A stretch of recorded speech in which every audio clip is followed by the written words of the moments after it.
Developing news this morning, another troubling police call at the Beech Grove Walmart. Police are saying a shot was fired inside during a fight between two people, and a third person who was not shot was hurt, though, trying to break it up. Yes, it happened just before 9 last night at the Walmart located on South Emerson Avenue. Beech Grove police say it all happened inside the store. Here's a look at the scene from last night. Police say there was some sort of disturbance between two females and at least one gunshot was fired. A third woman tried to intervene and break up the fight. However, police say during that attempt, she suffered a minor injury. The two females who started the fight were detained and questioned by police, and police say no employees were involved. Hey, I'm Huples Cat. This is the last half of a lecture on active shooting from the great courses, and this is all going to be almost entirely about how to respond to an active shooter event. It's fairly obvious and fairly basic, but there are a few things in here that I think you might find helpful. The Beech Grove Walmart has had a history of violent incidents. You may remember just last April, an officer was arresting a shoplifter when the suspect pulled out a gun. A customer pulled out their gun and fired 3 shots. No one was hit. In 2018, a man was arrested accused of pouring a bag of flour on a 68-year-old woman. In 2015, a woman was arrested when a video of a fight inside the store went viral. Then 2 months after that, city officials declared the store a public nuisance after a man pulled out a gun inside the store when accused of shoplifting. The store has made several changes over the years, including adding more cameras and more security. 2 disclaimers. The first is that there are a number of different ideas about how the public should respond to an active shooter event. What I'm going to provide is an overview of some common themes, but in your school or workplace, you may receive training that differs slightly. Local situations inevitably always vary. For me, I like to learn different methods of response and different ideas and different policies and different ways of doing things, and then make a melange of them that instill my own ideas and thoughts. So I'm not really a cookie cutter guy. I don't like to follow orders, and that's just the way I am. Information that varies actually teaches a lot more than just looking at one piece of information. The second disclaimer is that each active shooter situation is different, and responses may even differ between persons experiencing the same event based on where they are, the nature of the threat, or other factors. Ultimately, adrenaline and a situational focus will likely take over, and it becomes a very individualized decision as to the most appropriate action. But that's another reason to be prepared for the possibility of such a situation in advance. I might be wrong, but I think he's dancing around the whole concept of fighting back here. It's important to anticipate that the environment will be chaotic and distracting. The sound of gunshots may be loud, and the smell of gunpowder may remain in the air. The fire alarm and its strobe lights may go off, and sprinkler systems may be activated. In the 1999 shootings at Colorado's Columbine High School, which included not only firearms but also a number of bombs, this was the case. There may be announcements over a public address system alerting persons to the threat, and cell phone and email emergency alerts may activate. Generally speaking, most of us will not hear the gunshots until the gunman or men are very, very close. It can be women. Oh, sorry, don't want to profile. You may hear doors opening and closing as persons try to leave, sirens as emergency personnel arrive, screams from fear, injury, and the emotion of the incident. At the same time, you may experience some of the physical impacts of stress, including a rapid heart rate, rapid breathing, and distortions in your sensory perceptions. This may include tunnel vision, in which you have tightly focused vision that excludes peripheral sight, and diminished hearing, in which some of the sounds that I just mentioned are in fact muted or excluded from your perception.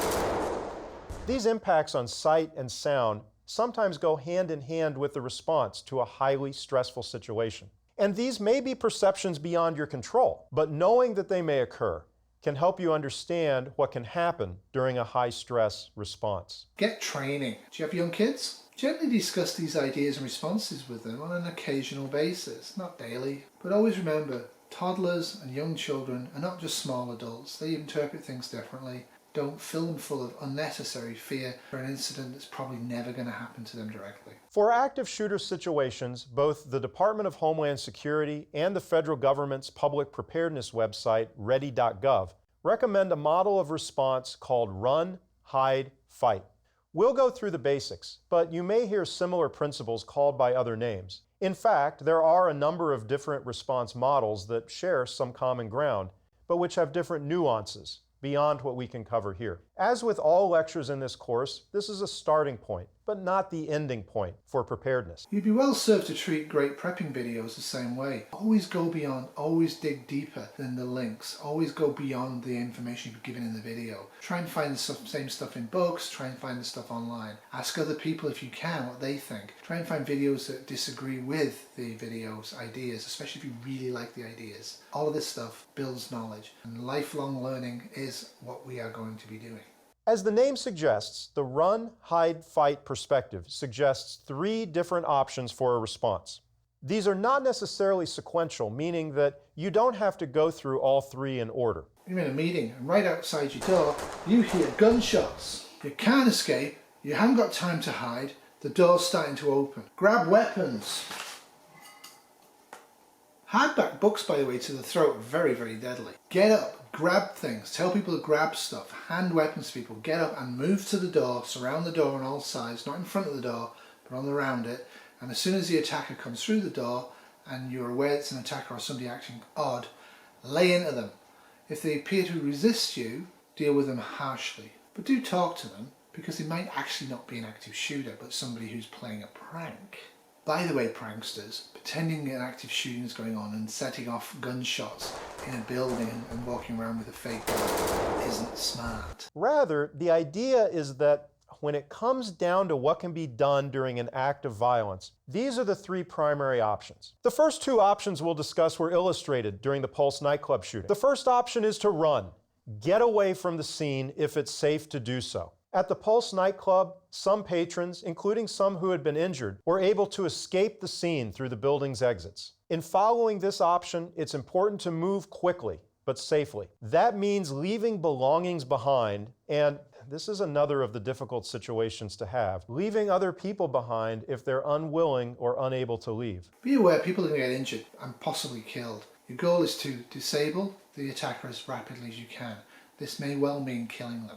The goal is to leave the area of danger as quickly as possible and to find a path to safety. This is why situational awareness is so important. And it's also important to keep monitoring the scene for any changes that may require changing plans, changing evacuation routes, or finding shelter. Get as far away from the location of the shooting as possible. There may be police officers directing you where to go, but in the early stages of an incident, there may not. One reason why it's important to get far away is because of the possibility of a complex, coordinated attack. This phrase refers to incidents in which there are multiple different attacks intended to escalate the incident or to attack first responders. Always beware of peer pressure. If you think go, go!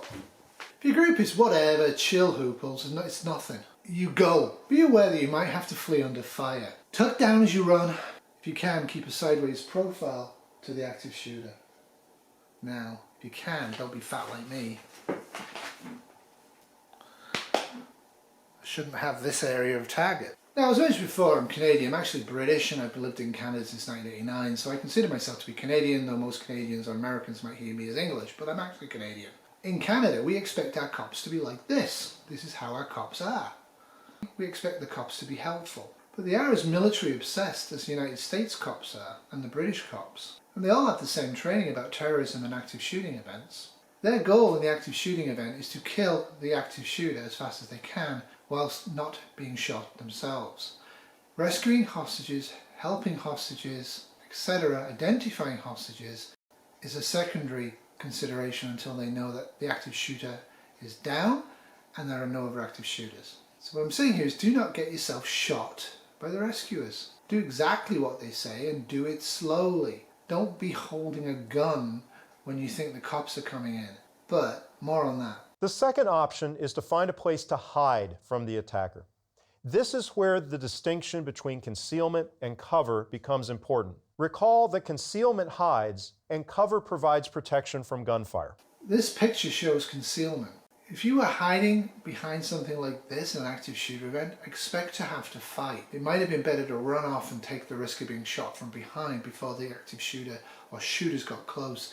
If the active shooter here has any military training at all, that woman is dead. If there's 2 active shooters, pretty much that woman's dead as soon as they walk by. Not actually an effective place. You might have needed to move sooner. If you know there's 1 active shooter, What you might want to do is just before they actually can see you is to emerge from hiding and attack them as fast as you can. This is going to be a risky place to hide, but it might be better than nothing.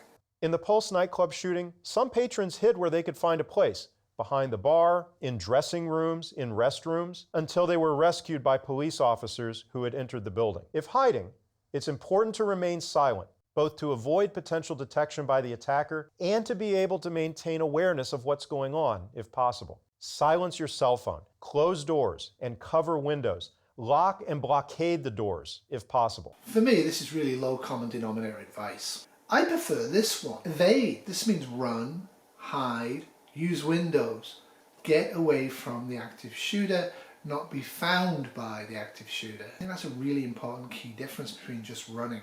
Bearing in mind, in a lot of active shooting events, when you run off and you get to the main doors, don't be surprised if they're padlocked. Don't just use the normal ways out. If you can, safely or not safely, use the unexpected exits where you can find them and use them. While you are evading, grab a weapon. You may put the weapon down and get better weapons as you progress in your evasion, but have weapons whilst you're evading. Now, I always carry a little knife, and I would have that ready to go in my pocket. When I know for sure there's an active shooting event or a machete attack or whatever it is, I'm going to run with the knife out and ready to use. And when I run around a corner, if I run straight into the attacker, I'm just going to accelerate and go for their throat and their eyes. The time to have a weapon is not once you've encountered them. It's to have the weapon ready to go beforehand. This video has been brought to you by a Tiny Terrier 2022 production.